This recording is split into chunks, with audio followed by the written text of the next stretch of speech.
Right Malkajgiri Lok Sabha స్థానానికి అభ్యర్థిని ఖరారు చేసింది జనసేన పార్టీ. మల్కాజ్గిరి లోక్సభ జనసేన అభ్యర్థిగా పార్టీ ఉపాధ్యక్షుడు మహేందర్ రెడ్డి పేరును ప్రకటించింది. మహేందర్ రెడ్డి అభ్యర్థిత్వాన్ని జనసేనాని ఖరారు చేశారు.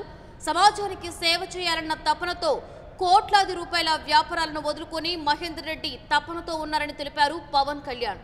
మహేందర్ రెడ్డిని గెలిపించుకోవాలని జన సైనికులకు పిలుపునిచ్చారు.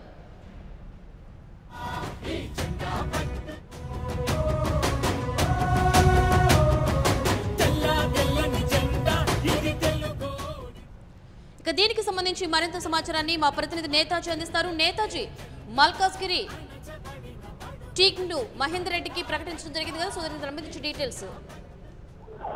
తెలంగాణ జన సైనికుల్లో చేసుకునే నిర్ణయాన్ని జనసేన అధినేత పవన్ కళ్యాణ్ ప్రకటించారు.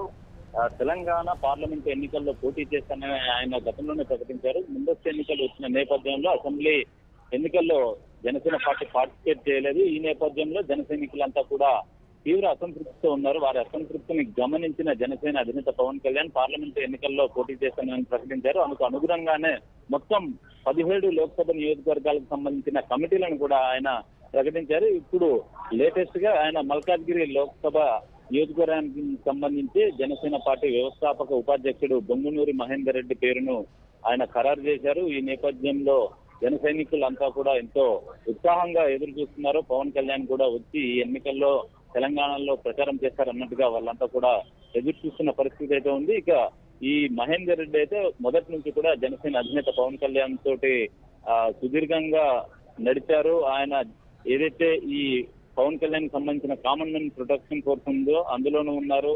ప్రజారాజ్యం పార్టీ ప్రారంభించక ముందు నుంచి కూడా జనసేన అధినేత పవన్ కళ్యాణ్ తో కలిసి ఆయన తన ప్రయాణాన్ని కొనసాగిస్తున్నారు. అయితే ప్రజారాజ్యం పార్టీ ప్రారంభించక ముందే ఆయనకి ఏదైతే ఈ తన నిర్ణయం ముందు అంటే ఒక రాజకీయ నాయకుడిగా ప్రజలకు సేవ చేయాలన్న నిర్ణయాన్ని పవన్ కళ్యాణ్ తో పంచుకున్నారు. ఈ నేపథ్యంలో ప్రజారాజ్యం పార్టీ సమయంలో ఆయనకి ఈ మెదక్ పార్లమెంటు నియోజకవర్గానికి సంబంధించి ఆయనని ఖరారు చేశారు. అయితే ట్రాఫిక్ లో చిక్కుకుని అప్పుడు నామినేషన్ వేయలేకపోయారు. ఈ నేపథ్యంలోనే ఆయనకి ఈసారి మల్కాజ్గిరి లోక్సభ స్థానం నుంచి అవకాశాన్ని కల్పించారు.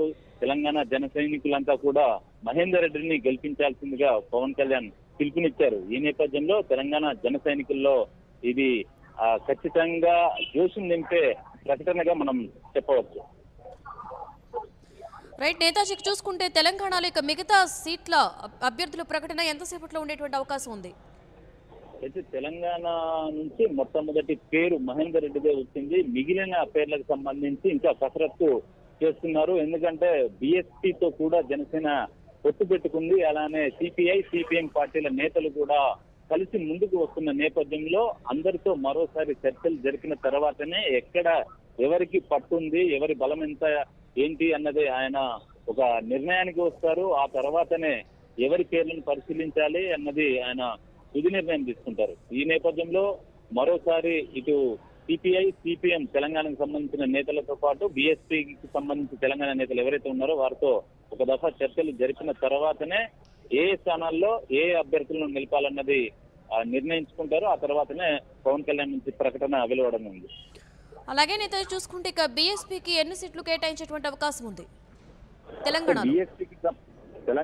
బీఎస్పీకి సంబంధించిన ఓట్ బ్యాంక్ ఎంత ఉన్నది అన్నది ఆయన ఒక నివేదికనైతే తెప్పించుకున్నారు. అలానే Janasena party cadre CPI CPM ఈ 4 కలిసి ముందుకు వెళ్తున్నాయి కాబట్టి ఈ కూటమి ప్రభావం ఏ విధంగా ఉండబోతుంది? ఆయన ముందుగా అయితే జనసేన తరఫున తెలంగాణలో 3 పార్లమెంటు నియోజకవర్గాల్లోనే పోటీ చేయాలని భావించారు. అవి ఖమ్మం, మల్కాజ్గిరి, అలానే మహబూబ్ నగర్ ఉంది. ఈ 3 వాటిల్లో పోటీ చేస్తారనుకున్నారు. ఆ తర్వాత 7 పార్లమెంటు స్థానాల్లో పోటీ చేస్తారన్నట్టుగా మనకైతే సమాచారం అందింది.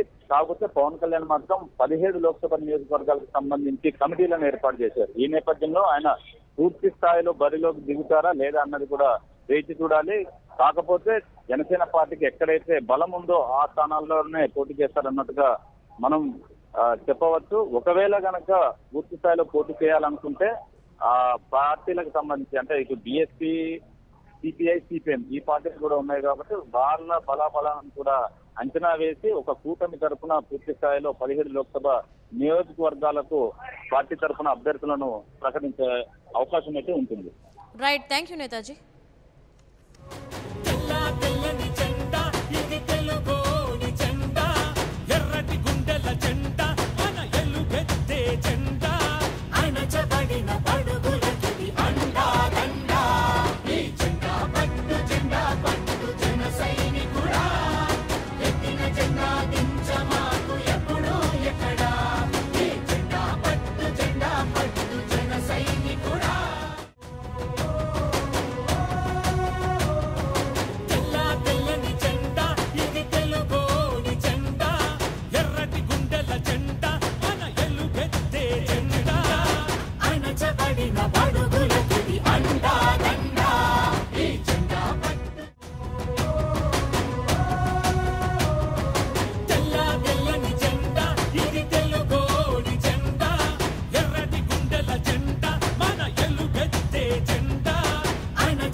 Hello, this is your Nandu. Please do subscribe to New Waves Media.